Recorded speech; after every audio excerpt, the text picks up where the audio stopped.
All right. So the landlord tip of the week, this is front and center for me because a bunch of people have been talking about this. They're buying buildings. Rents might be 20% under, but it might have long-term tenants in there. So the question is always around like, how can I add value? And one of the best ways to add value is to increase the rent. So a lot of people want to just go ahead and kick the lady or the guy out that's been there for 4 or 5 years that's paying and just to get $150 or $250 increase. Or sometimes they want to kick him out so they could put a $35,000 rehab in there only to maybe only get a couple $100 more. So really look at your numbers. And I guess the real tip that I want to provide here is when you have a tenant and they're in place, you kind of know what you have.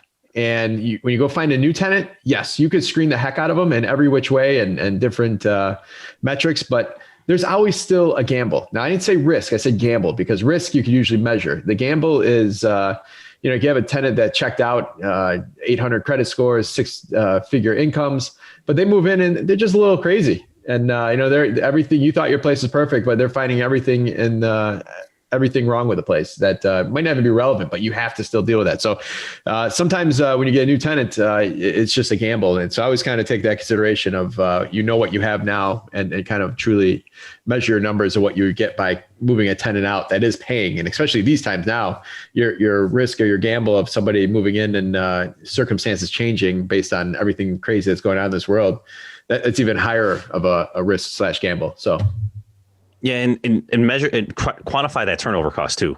Yes. We've talked about that on the show. Just if you're going to pay, if you have a property manager or a leasing agent, you're losing a month there. You're losing a month of vacancy. Like stuff starts to add up. And yes, it might be worth it, but it should be part of the equation at least.